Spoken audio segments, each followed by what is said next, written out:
Bonjour à tous, ravi de vous retrouver dans votre émission Buzz matinale. La chronique du jour porte sur Macky Sall et la justice sénégalaise. Je suis toujours en compagnie avec mon confrère, il s'agit bien de Mohamed Sissi. On va lui saluer. Bonjour Mohamed Sissi. Bonjour madame. Comment tu vas? Je me porte à merveille comme toujours. Alhamdulillah. Et le ramadan, tu l'as bien débuté? Oui, vous savez, moi je suis un très bon jeûneur. Avant aujourd'hui, j'ai toujours jeûné depuis mon enfance. D'accord. Alors, tu as commencé le samedi ou le dimanche? Moi j'ai commencé selon la Ligue islamique sénégalaise, donc selon la loi sénégalaise. D'accord. Alors, ravi de te retrouver sur ce plateau. Et je profite de l'occasion pour, en ce mois béni, naturellement, de pénitence, de grâce, pour demander à Allah d'apporter assistance financière et de la sécurité, la paix, la miséricorde à ma famille. Et de la même manière, je souhaite la même chose à toutes les familles sénégalaises et par extension la famille africaine. D'accord. Merci beaucoup et on continue avec notre chronique qui porte sur Macky Sall et la justice sénégalaise. L'ex-président Macky Sall qui a dirigé le Sénégal de 2012 à 2024 sera appelé devant la justice en raison de ses actes extrêmement graves dans la gestion du pays, a affirmé vendredi 28 février le gouvernement sénégalais qui l'accuse d'être responsable des faux chiffres révélés dans un récent rapport sur les finances publiques. Alors, M. Sissi, un ex-président sénégalais poursuivi pour la première fois, selon toi?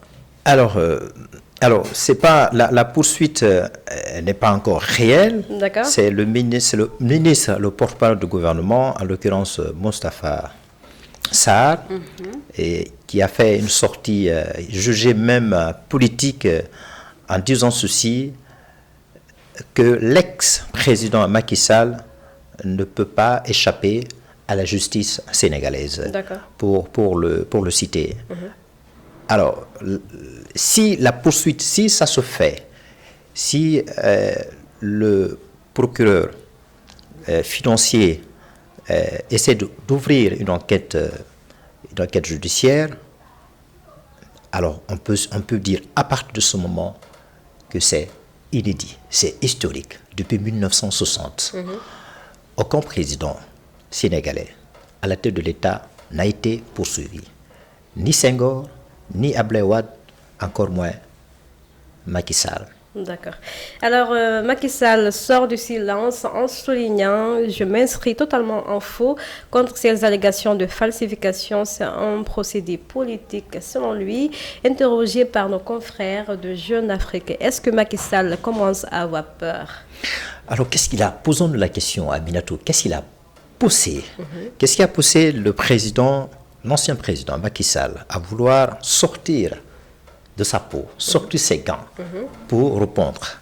C'est parce que tout simplement, il a fallu la sortie de porte-parole du gouvernement, Moustapha Sarr, dont je viens de citer tout de suite, qui a dit, il a même qualifié le président de chef de gang. Donc, pour cette raison, il n'y a aucune raison de lui accorder une circonstance atténuante. Et suite à ce fameux rapport qui a été publié le 12 février 2025, qui épingle tout le gouvernement, toute l'administration de Macky Sall pour avoir dissimulé les dettes publiques qui s'élèvent à 18 000 milliards de francs CFA, soit 100%, contre 65% de produits intérieurs bruts. Donc, la richesse annuelle est un déficit de 12% contre 5% qui a été dissimulé pour faire plaisir à qui? Aux partenaires techniques et financiers, pour leur donner l'impression que la finance publique sénégalaise se porte bien. Or, selon le gouvernement,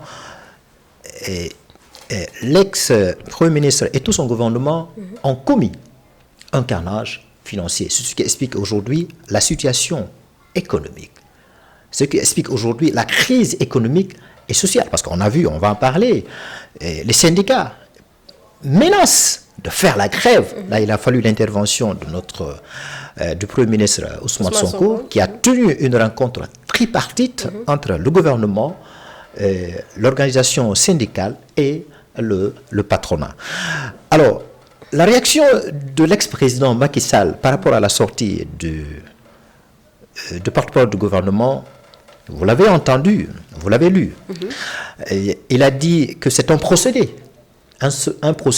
politique. Certains même peuvent qualifier ça une espèce de chasse aux sorcières, à lui et certains membres du gouvernement. On a vu Farbangom, l'ex-député à l'Assemblée nationale, un des membres importants de Takual au Sénégal, dont l'immunité parlementaire a été levée. Parce que après une enquête menée par la CENTIF, la cellule nationale pour le traitement des informations financières, qui a vérifié dans les flux financiers qui se passent dans les banques aujourd'hui. Donc, il s'avérerait que Farban Senghom aurait commis le blanchiment des capitaux dont le montant pourrait s'élever à 125 milliards de francs CFA. Il n'y a pas que lui, il y a aussi Tahirou Sarr qui est également lui aussi, on commence à accusé, épinglé par cette affaire d'un montant de 91 milliards. Vous savez, c'est très sérieux. Donc, toutes ces personnes-là étaient des auxiliaires ou bien des proches collaborateurs de l'ex-président Macky Sall. Oui. Macky Sall a répondu en disant à Minatou qu'il n'en est pour rien, qu'il a laissé le pays en très bon état, qu'il a laissé la finance publique en très bon état, et les dettes qu'ils ont contractées sous son régime, ça a été fait devant les devant les bailleurs de fonds, devant les États. C'était une dette bilatérale et multilatérale. Donc, et à chaque fois que ces institutions financières leur accordaient une dette, la transaction financière, ça se faisait normalement. D'ailleurs, ça se faisait via la Banque centrale, la BCAO, la Banque centrale des États de l'Afrique de l'Ouest. Donc, pour vérifier la traçabilité de ces transactions financières, c'est possible. Donc, c'est une peine perdue de voir le gouvernement actuel de lancer une espèce de chasse aux sorcières à son gouvernement, alors qu'il a laissé le pays dans un très bon état. Macky Sall dit dans la foulée qu'il n'a pas peur, qu'il n'a pas peur de retourner au pays. S'il a souhaité rester au Maroc, comment vais-je appeler ça, à Marrakech, il l'a fait autant que ses prédécesseurs. Abdou Diouf, où se trouve-t-il? En France, oui. Abdoulaye Wade également, en France. Donc, il a fait comme ses prédécesseurs. C'est pour cela qu'il a décidé de s'éloigner de la situation politique pour aller rester au Maroc avec sa famille, surtout avec son épouse. Donc, il n'a rien à se reprocher. S'il souhaite lancer une poursuite judiciaire contre lui, qu'il le fasse. Il est prêt à comparaître. Il est prêt à rentrer au pays. D'accord. Voilà. Ok. Alors, tout à l'heure, vous avez parlé du porte-parole du gouvernement sénégalais. Il s'agit bien de Moustapha Diacksaré, qui a qualifié Macky Sall comme étant le chef de gang qui a commis des actes criminels. Selon lui, Moustapha Diacksaré a-t-il raison de mettre au défi l'ancien président Macky Sall de venir répondre à la justice? Alors, comme on a entendu une réplique qui a été faite par le porte-parole de l'APR, en l'occurrence Abdou Mboy, qui est un député très actif de la coalition Takual au Sénégal. Il a également sorti ses gants pour protéger la coalition, pour protéger notamment son ex-mentor, en l'occurrence Macky Sall. Il a dit que cette sortie pourrait être vue comme une attitude inélégante de la part de l'actuel porte-parole du gouvernement.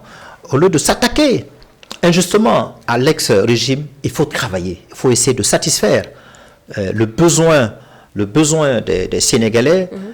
Alors,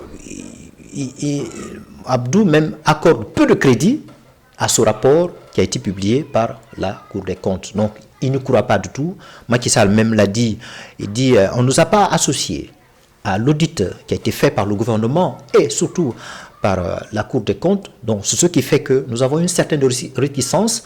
On n'accorde pas assez de crédit et au travail à ce rapport qui a été publié par la Cour des comptes. Alors, quand le porte-parole du gouvernement sort pour dire que Macky Sall doit faire face à la justice, alors est-ce que c'est à lui? Est-ce que c'est un rôle? C'est un rôle de poursuivre éventuellement l'ex-président. Je pense que même si le président, le procureur financier ouvre aujourd'hui une enquête judiciaire, tout de même, le président bénéficie de ce qu'on appelle la présomption d'innocence. Oui. Tant que le juge de pôle judiciaire n'ayant pas rendu la décision qui pourrait condamner l'ex-président. Alors, la poursuite, ouvrir une poursuite contre le président, je pense que c'est une mer à boire. Parce que n'oublions pas que Macky Sall, il a resté dans ce pays pendant 12 ans, à la tête du pays. Il avait une majorité très importante, d'ailleurs, à la dernière élection présidentielle, sa majorité, puisque c'est lui qui a porté son choix sur Amadou Ba. Amadou Ba a quand même récolté, même s'il a été battu en coup KO dès le premier tour, 50%, et lui, 34%. Donc, c'est pas minime. Donc, cela va sans dire qu'il y a quand même des Sénégalais qui le soutiennent. Donc, imagine, aujourd'hui, on annonce aux Sénégalais pour dire que l'ex-président Macky Sall va comparaître devant la justice sénégalaise. On va parler laquelle justice? La haute cour. Imaginez ce que cela va créer en termes d'engouement, en termes d'inquiétude. Ça pourrait même perturber le régime du président Diomaye. D'accord. Alors, l'ex-président Macky Sall va-t-il revenir si la justice décide de mettre en action ses poursuites, selon vous? Est-ce qu'il va revenir? Alors, posons-nous la question, est-ce qu'il y a une convention entre l'État sénégalais et l'État marocain pour éventuellement, si besoin, faire rapatrier Macky Sall? Parce que la justice estime que ce qu'on lui reproche, il mérite d'être entendu par le pôle judiciaire financier. Donc, s'il y a un accord, voilà, moi j'ignore, mais s'il y a un accord, ben, c'est possible, on peut le rapatrier, s'il y a un accord. Alors, s'il n'y a pas un accord, il faut d'abord qu'on passe par l'Assemblée pour ratifier une convention avec l'État, ratifier une convention qui va stipuler que désormais, lorsqu'il y a la justice lance un mandat d'arrêt international contre un citoyen qui aurait commis une infraction financière, et à partir de ce moment, l'État où réside ce citoyen-là qui est épinglé sera extradé. Sera extradé pour être entendu, jugé et éventuellement condamné. Alors, je viens de le dire, il faut penser un peu à la portée de cette éventuelle poursuite. Si aujourd'hui, le tribunal, le pôle judiciaire financier mène des enquêtes et qu'il s'avère que, bien entendu en collaboration avec le juge d'instruction, que ce qu'on reproche à Macky Sall, la commission de carnage financier, la dissimulation de la finance publique, en l'occurrence les dettes et le déficit public. Donc, pour toutes ces raisons-là, Macky Sall doit comparaître devant le tribunal spécialiste en la matière. Imaginez la portée. Imaginez la portée. On a entendu Ousmane Sonko en disant que à la fin de notre mandat, après 5 ans, quel est le bilan qu'on va présenter aux Sénégalais et aux Sénégalaises? est-ce qu'on va dire aux Sénégalais, nous avons réussi à arrêter, juger et condamner Macky Sall, ou bien nous avons réussi, malgré le carnage financier, nous avons quand même réussi à remettre l'économie, la finance sur les rails.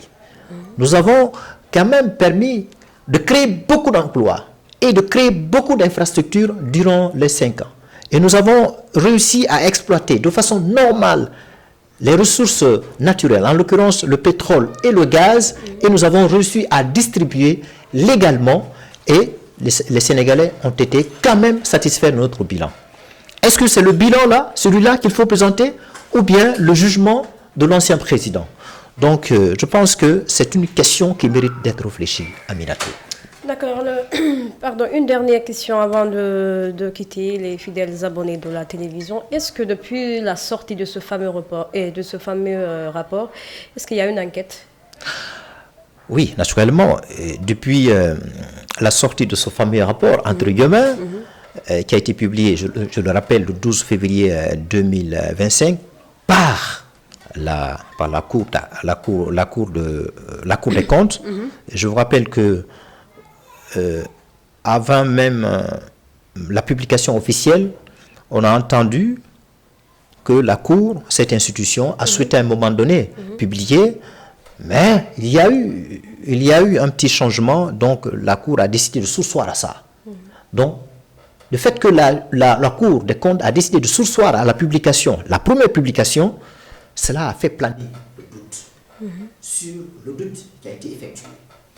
Et maintenant que l'audit a été publié, et au vu aussi de tout le monde, on a vu déjà certains collaborateurs, qui ne sont pas les moindres, qui commencent à être épinglés. On parle de Farbangom. Le Farbangom de Tahirou Sarr. Oui, dès lors que la CENTIF, la cellule nationale pour le traitement des informations financières, a saisi le procureur financier, lui à son tour, il a saisi le ministre de la Justice et des Gardes Sceaux pour demander à l'Assemblée nationale de lever l'immunité parlementaire de Farbangom.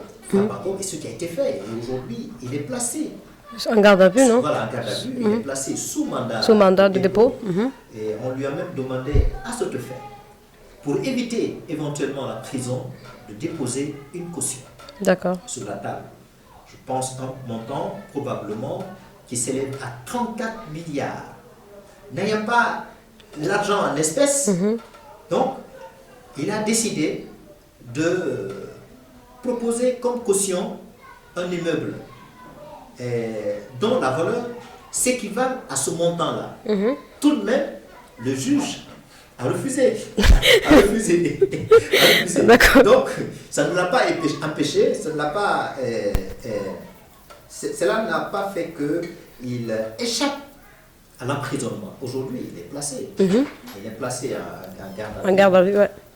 Oui, malgré son état de santé, parce que d'après ce que certains disent, son état de santé ne lui permet pas d'être incarcéré, d'être dans les quatre murs, parce que souvent il est stressé. Alors, on a décidé de l'amener dans l'hôpital de Dantec pour voir est-ce qu'il est apte, est-ce que son état de santé lui permet d'être en prison, de l'emprisonner, ou bien de l'amener dans la prison où se trouvent les personnes souffrant dans le même état de santé que lui. Dans la foulée, il y a aussi un homme d'affaires, Tahirou Sarr, qui est également accusé par le pôle judiciaire financier, qui aurait commis aussi le blanchiment des capitaux, un montant de 91 milliards. Donc lui, d'ores et déjà, d'après les informations qu'on a reçues à Minatou, il a donné un chèque de 12 milliards. Déjà 12 milliards. C'est sérieux, hein?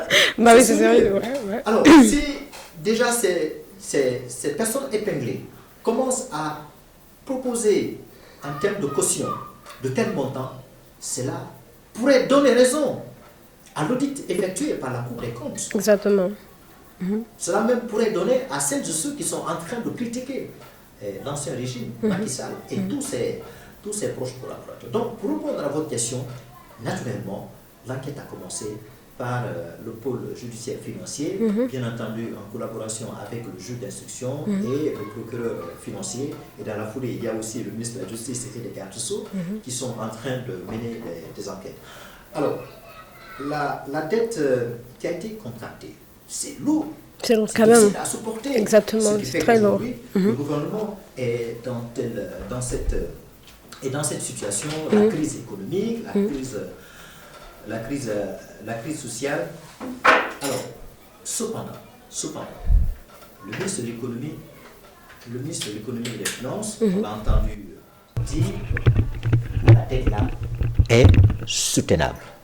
Le ministre de l'économie, malgré le carnage financier, malgré la dissimulation de ses dettes publiques et le déficit, le ministre de l'économie dit que la dette est soutenable. Mais comment est-ce que cela est soutenable?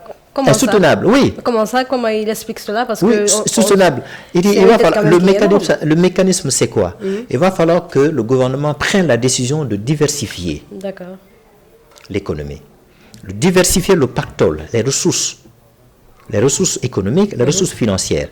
Alors, pour ça, on peut s'appuyer sur des leviers très importants, comme le pétrole. Le pétrole, l'or noir, dont l'exploitation a déjà commencé. Exactement. Oui. Donc, l'État peut s'appuyer sur ça pour remplir la caisse de l'État, pour augmenter la recette. Il y a aussi le gaz. Il y a aussi la démocratie, la liberté d'expression. Oui, c'est aussi une garantie. Une garantie aux yeux de qui? Aux yeux des partenaires techniques et financiers, pour parler simple, les prêteurs, les investisseurs étrangers.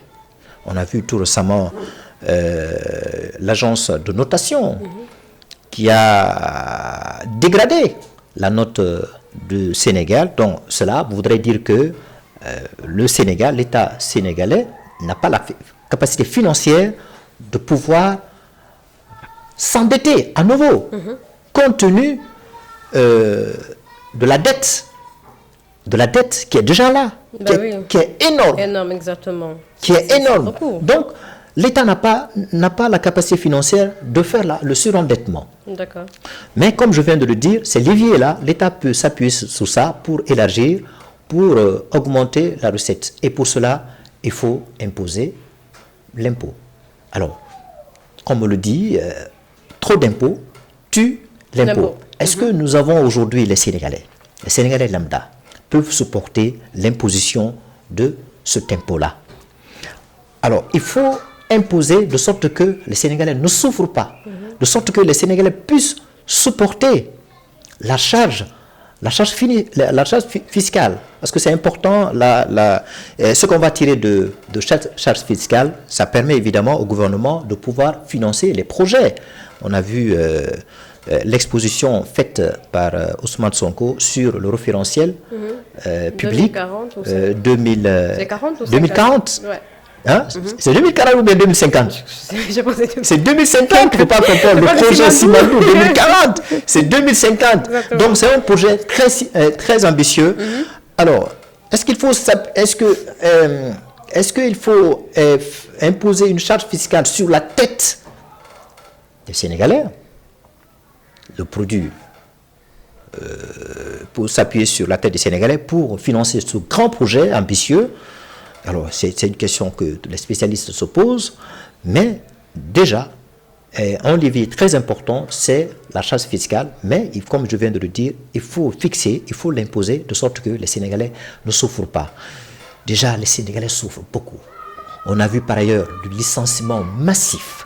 Exactement. Le licenciement abusif, le départ des Français, a provoqué quoi? A provoqué un chômage technique. 176 employés qui avaient souscrit un contrat à durée indéterminée, y compris les Sénégalais qui assuraient la sous-traitance. Ils sont au nombre de 400 et 500 selon ce que certains disent. C'est la raison pour laquelle, pour calmer les esprits, pour dissuader les organisations syndicales de vouloir mener une grève, Parce que Ousmane Sonko a dit, si vous menez la grève, l'État va être sous pression. L'État aura du mal à pouvoir conduire le projet qu'il a initialement établi. C'est la raison pour laquelle il a instauré le dialogue avec l'organisation syndicale et le patronat pour trouver une solution. Mais cela ne l'empêcherait pas d'augmenter le salaire. De baisser plutôt. De baisser le salaire. Alors, parce que rien que le salaire, 39%, c'est une charge pour l'État. C'est une charge pour la recette de l'État de pouvoir supporter la masse salariale. Donc, il est important de baisser le pouvoir d'achat des Sénégalais. Il dit que ça, c'est extrêmement important. Et dans la foulée aussi, supprimer certaines agences publiques, certaines structures publiques qui ne valent quasiment rien, qui n'apportent rien, qui ne fait pas générer, qui ne fait pas rentrer l'argent dans la recette de l'État. Donc, ces agences-là, il va falloir les supprimer. Donc, ça va permettre à l'État de faire entrer l'argent dans la caisse de l'État, dans le trésor public, en vue de faire face à cette crise économique, financière et sociale à laquelle les Sénégalais sont confrontés. Ok, Mohamed Cissé, on a bien compris. Donc, c'était tout pour votre émission Buzz Matinale qui portait sur le sujet de Macky Sall et de la justice sénégalaise. On espère qu'on aura un résultat. Oui, on espère que l'enquête va ouvrir les yeux et que peut-être Macky Sall sera extradé. Aminatou, je pense que l'heure n'est pas aux invectives. L'heure n'est pas à la rhétorique politicienne. On voit le gouvernement actuel qui monte au créneau pour critiquer l'ex-régime, en l'occurrence Macky Sall, pour avoir dissimulé, pour avoir commis ce carnage financier, jusqu'à même à le qualifier de chef de gang criminel. Alors on voit l'autre camp, l'opposition, qui a retorqué en disant qu'un gouvernement sérieux ne doit pas avoir une attitude inélégante. Alors, vouloir faire des invectives des uns et des autres, ce n'est pas la priorité. Ce n'est pas ce qui intéresse les Sénégalais la priorité. La priorité, c'est quoi? Certes, le carnage financier a été commis, comme a été révélé par la Cour des comptes. Mais la priorité, c'est quoi? C'est de faire face à cette crise-là. C'est de réfléchir sur des solutions. C'est quoi le mécanisme pour résorber cette crise-là, cette crise sociale? C'est inédit. Il faut chercher de l'argent ailleurs. Il ne faut pas avoir peur le surendettement. C'est possible. Parce qu'il y a une garantie. La garantie est là. Laquelle? C'est cette manne pétrolière. Cette manne gazière. C'est possible. Il y a aussi la démocratie au Sénégal. Il y a la liberté au Sénégal. Par rapport à certains pays, on a vu la note tout récemment par rapport à la liberté d'expression, à la démocratie. Sénégal a eu, en termes de note, 69 sur 100 par rapport à l'année précédente, en 2025. Donc, il y a un lieu d'espoir. Donc, cela peut donner de l'espoir aux investisseurs étrangers, aux partenaires techniques et financiers, aux bailleurs de fonds. Il y a quand même, oui, il y a eu le carnage financier, mais étant donné que la démocratie, l'état de droit, la liberté d'opinion se porte bien, donc c'est une garantie manifeste pour cet État-là, pour lui accorder du crédit et donc accepter qu'il prenne l'argent sur le marché financier. On peut leur accorder une seconde chance. Donc, accepter à ce que l'État sénégalais emprunte de l'argent auprès de ces institutions financières, des institutions financières et économiques, les partenaires techniques et financiers. Donc, il y a une garantie qui est là. Donc, moi, je pense que c'est une peine perdue, encore une fois, pour ce gouvernement de passer tout son temps à porter le gant et attaquer l'ancien régime. Le Sénégalais, encore une fois, ce qu'ils attendent d'eux, c'est de réfléchir sur des solutions concrètes. Et c'est possible. C'est possible. Sur les solutions concrètes, l'heure n'est pas à la politique politicienne. L'heure n'est pas à la politique politicienne, comme l'a dit Mohamed Cissé. Donc, je vais vous arrêter là parce que vous savez que l'heure, c'est l'heure. Oui. On doit arrêter l'émission maintenant. Donc, merci à vous d'être venus sur ce plateau. Et j'espère qu'on va se retrouver demain, Inch'Allah, avec un autre sujet. Voilà, peut-être qu'il va parler sur quoi on va réfléchir. Peut-être qu'on va parler de la géopolitique. On a vu tout récemment l'entretien tendu qu'il y a eu entre Donald Trump et Zelensky, Ouais, le président ukrainien. C'est un Exactement. sujet qui est d'actualité. Ouais, je On a pense vu que- aussi l'Europe est sortie de son gant pour porter assistance financière, logistique et militaire. On l'a vu la dernière rencontre qu'ils ont tenue au Royaume-Uni. On a vu bras dessous et dessous. On espère que a malgré pas la position, la posture de celui qui se dit gendarme du monde, Donald Trump, Zelensky commence quand même à avoir le soutien de la part de l'Europe. D'accord. Merci à vous de nous avoir suivis sur la télévision Tamashek. N'oubliez pas de partir sur YouTube, vous tapez Tamashek, vous nous regardez, vous partagez et vous commentez. Et surtout, n'oubliez pas d'activer la cloche de notification. Là, vous aurez toutes nos vidéos. On se retrouve demain, Inch'Allah. Prenez soin de vous et au revoir.